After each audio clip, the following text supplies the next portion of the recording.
दोस्तों नमस्कार, मैं Rajneesh Kumar PVR aquaculture farm से। कैसी है मेरी पीवीआर एक्वा फैमिली? होप सब स्वस्थ होगे, मस्त होगे।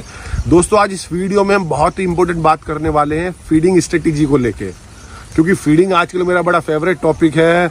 मैं अपना सिंकिंग फीड भी बना रहा हूँ, फ्लोटिंग फीड में टाइप पे बना रहा हूँ और अच्छी ग्रोथ ऑब्जर्व कर रहा हूँ और 30 प्रोटीन पे ही फोकस कर रहा हूँ, जो मछली की रिक्वायरमेंट है, मछली की बायोलॉजिकल उसकी रिक्वायरमेंट है अच्छी ग्रोथ के लिए। दोस्तों अगर हम बात करें पूरे ईयर कैलेंडर की, जैसे कि हम स्टार्ट करें जैन से लेकर दिसंबर तक, जैन और फैब में नॉर्थ इंडिया में स्पेशली या सेंट्रल इंडिया में ठंड रहती है। हम कोस्टल एरिया की बात नहीं कर रहे अभी, क्योंकि वहाँ के सब बड़े मैच्योर फार्मर्स हैं, लार्ज स्केल फार्मर्स हैं, जो हमारे मार्जिनल फार्मर जिन्हें प्रॉब्लम आती है। जैन फैब में टेम्परेचर हमेशा डाउन रहता है या कह सकते हैं कोल्ड रहता है। तो अगर आप कार्प पाल रहे हैं, वो नहीं खाती, केवल प्लांकटन पे भी जीवित रह लेती है। अगर आप वाटर को 20 डिग्री से अबाव रख लेते हैं तो वो मामूली मार्जिनल 1% बॉडी का इंटेक करेगी। अगर कैटफिश है, अगर फंगेसिस तिलापिया कर रहे हैं और आपने वाटर टेम्परेचर अच्छा रखा तो वो एकदम ज़्यादा इंटेक करेगी। बट आप हमेशा ध्यान रखिए, क्योंकि टेम्परेचर डाउन है, मछली कोल्ड ब्लडेड इन नेचर है, तो आप 1% से ज़्यादा ना दें इन जैन और फैब में। जैसे आपका मार्च अप्रैल और मई आए, मार्च अप्रैल मई हमेशा बड़ा ध्यान रखें। इस टाइम आपका टेम्परेचर शूट हो रहा होगा, सब बच्चे फार्मर सीड स्टॉक कर रहे होंगे, कोई ईयरलिंग स्टॉक कर रहा होगा, कोई फिंगरलिंग स्टॉक कर रहा होगा, कोई आपका फ्राई लेके आ रहा होगा। तो ये आपका जब टेम्परेचर बढ़ता है तो मछली का इंटेक बढ़ जाता है। तो हमेशा इस टाइम हम खिलाएंगे मछली की जो हमने स्पीसीज स्टॉक करी है उसकी बॉडी वेट के हिसाब से, लेकिन पिछले मंथ के कंपैरिजन में यहाँ पे हम उसके फीड इंटेक बढ़ा देंगे।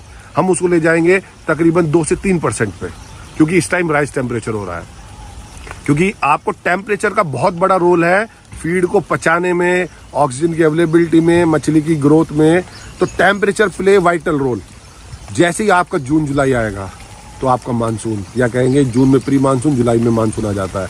मानसून में मैंने एक वीडियो में जिक्र किया था कि हमें फीडिंग कम कर देनी चाहिए, ऑक्सीजन डेफिसिट प्रॉब्लम हो जाती है, अनईटन फूड रह जाता है। तो सेम हमें अगेन ग्राफ आप देखिए कि पहले ग्राफ ऊपर जा रहा है फिर नीचे आ रहा है। तो जैसे ही ये आपका मानसून नीचे रहेगा, फीडिंग को कम कर दीजिए, ग्रोथ होगी, कोई प्रॉब्लम नहीं होगी आपको। जैसे ही मानसून खत्म हो तो अगस्त, सितंबर और अक्टूबर अगेन आपके हाई राइज ग्रोथ का टाइम आ जाएगा, तीनों मंथ्स कंटिन्यूअस। तो आप बॉडी वेट का परसेंटेज बढ़ा दीजिए, फीड का इंटेक बढ़ा दीजिए। अगर आप कोई भी फार्मर अपना फीड सप्लाई या फीड को खिलाने की, जिसके पास भी 5-10 पॉन्ड है, 5-10 बायोफ्लॉक टैंक्स है, कोई किसी भी पद्धति पे मछली पाल रहा होगा, तो अगर वो पूरे ईयर का अपना फंड मैनेजमेंट भी देखेगा तो आपका अगस्त, सितंबर, अक्टूबर में सबसे ज़्यादा आपका इंटेक हो रहा होगा फीड। तो उस टाइम हाई ग्रोथ भी अच्छी होती है आपकी। जैसे अक्टूबर एंड आएगा धीरे धीरे, तो अगर नॉर्थ सेंट्रल में बात करें तो फीड की जो मैन्युफैक्चरिंग यूनिट है वो भी थोड़ी कम हो जाती है, क्योंकि उतना प्रोडक्शन नहीं होता। तो जैसे नवंबर दिसंबर आएगा तो कूलिंग स्टार्ट हो जाएगी, तब फिर से लोग बाग सब सेल पे स्टार्ट करेंगे, फिर फीडिंग कम हो जाएगी। तो आपको अपना फंड मैनेजमेंट, फीड का स्टॉकिंग, फीड की रिक्वायरमेंट, कौन सा आपको MM का लगेगा, कितनी स्पीसीज के लिए लगेगा, किस क्वांटिटी में लगेगा, आप इस मंथ कैलेंडर के हिसाब से प्लान कीजिए। तो 100% आपका फीड मैनेजमेंट बहुत अच्छा रहेगा। बने रहें अपने पीवीआर एक्वा यूट्यूब चैनल पर और जानते रहें फिश फार्म से रिलेटेड बातें। धन्यवाद।